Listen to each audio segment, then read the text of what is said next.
Russia invading Ukraine. Everyone's wondering what is going to happen. Until something happens, though, we're going to continue to see this volatility. It is really messing with the markets. Hey, it's Larry Gonzales over here at Align Mortgage with your Mortgage Market Minute. And let me tell you what, talk is cheap. And there's so much talk going on right now that it is really messing with the markets. Stock markets, the housing market, interest rates, all these things right now are being held in limbo, and it's just really volatile because of a lot of talk. Let's talk about Russia invading Ukraine. Right now, that is a big cloud really over the world. Everyone's wondering what is going to happen, and now we're starting to go back and forth between us and Russia. We have military planes flying close to each other. Until something happens, though, we're going to continue to see this volatility. And depending on who you listen to or what you read, maybe this weekend or when the Olympics end, something will happen. And hopefully nothing happens. I think the only people who want war are two people who have never been to war and people who have no hope. And their backs are up against the wall. Those are the only people who want to fight. And nobody else wants that. But the problem is Russia they have their back against the wall. If you think of where they're at right now, Russian economy is about the size of Texas's economy. They have a lot to lose, but they have a lot to gain in pride if they go into Ukraine. And that domino effect could affect so many other things. All right, because Russia and China, they are allies. All right, well, if all of our attention is on Russia, well, now what happens to China, Taiwan? Okay, you have North Korea, South Korea. So all of these things, all right, these are all possibilities, and because of that has caused really the stock. If you watch the stock market, it's tumbled. That's actually been good for interest rates. Interest rates went up at the beginning of the week. All right, why? Because inflation. Let's go back to talk. All right, we had a producer price index report came out, and that's basically the cost of goods for producers, the people who make all the products that we consumers use.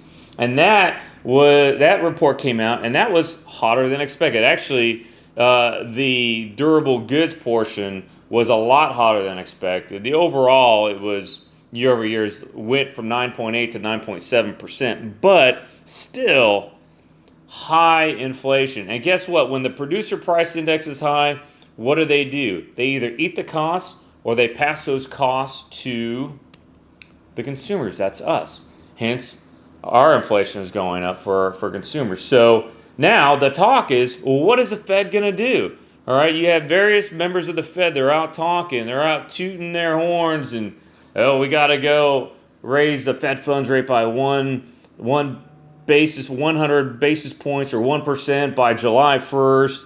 Like they know that's going to be the answer. And there's shock to the system as well. And if you put too many shocks into the system, well, the system might just break down.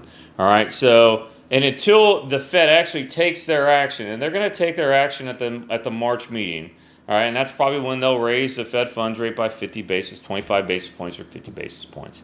But until they make that decision, markets are going to react up and down based on what any of those members of the Fed say.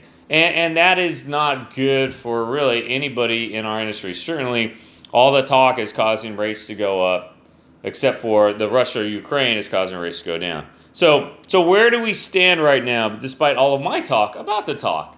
All right, rates were right about where we were before. Still historically low, but higher than they were a couple weeks ago or even a couple months ago.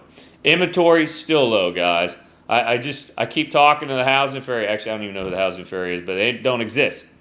There's not enough inventory. Although I will say this, the more past clients I talk to, a lot of them are coming up to PCS. Nearly all of them are selling. So I expect that inventory will pick up as we get closer to PCS season. So expect inventory to go up. Right now, it's still low. Prices, they're still going up, man. It is still a super stupid competitive market. You still have a lot of cash buyers. And with Omicron and the pandemic being kind of going to an epidemic, that is going to invite more investors. The foreign investors are going to come into Hawaii. They know the value of real estate, and they have a lot more money even than our mainland buyers who are coming out here and investing. So expect foreign investors to come in here and continue to put the pressure on prices as we move forward. So expect home prices to continue to go up. Again, not at 20% or 25% like last year, but certainly in the high single digits, low teens for the rest of the year. So let's talk a little bit about, I already talked about producer price index. I won't go into that anymore. Inflation's high. Yep, absolutely. Let's talk about housing starts, all right? And this is another reason why prices are going up. We have this huge demand of homes, but we have no supply. And supply, we cannot build homes fast enough. Matter of fact, the housing starts report came out. The housing report came out this week. Housing starts down 4.1%, all right, month over month. So from December to January, down 4.1%. Single-family homes, 5.6% decrease month over month, and 2.5% decrease year over year. All right, we're not building enough homes. We're just not. Here's another one. Completions are down. This is down 6.2% year over year. So we're just not. We're not completing the homes that we're building. And here's another one. This is kind of a big one to me. Homes authorized to be built. So basically, they got signed contracts but not started. That number has gone up to 37%. 37% of single-family homes that are authorized to be built. They got contracts, new builds. They haven't even started yet, all right? That's not good. And why is that?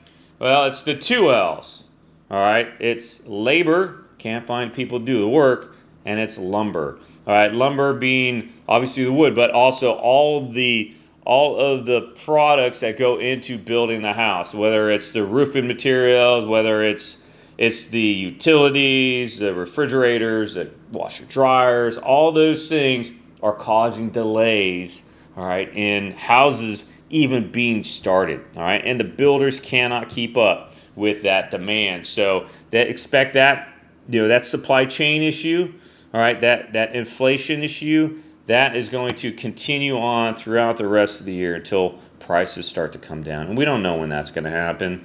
Hopeful, and hope is not a course of action, that by the end of the year we'll have gotten past these supply chain shortages. I was just talking to a guy who lives in LA yesterday. He was just in Long Beach, and he said, dude, he could see, as far as his eye could see, he could see cargo ships out in the water just waiting to come into port at Long Beach. So that's still an issue. So and that's not gonna change overnight. There's so many different just points that of friction in our supply chain shortage being alleviated, whether it's people working in the facilities to offload the shipping, to people who are going to drive those goods to wherever their points of debarkation are across the country. Just not enough people to do those jobs. So that's kind of where we're at right now. I hope, does that sound like doom and gloom? I don't know. But what kind of market do we have right now? We still have a good market to buy. Yeah, so let me tell you what, your loan officer knows more about your finances than anyone else, all right? Your financial advisor doesn't see everything. The loan officer sees everything, all right? And if you have a good loan officer, man, they're going to tell you if you're veering off in the wrong direction. Y'all have a great weekend. Man, I tell you what, I am so excited for this weekend. I have a camping trip with my Boy Scouts. My son's golfing on Sunday, so I'm looking forward to it. Another beautiful weekend in Hawaii. All right, aloha.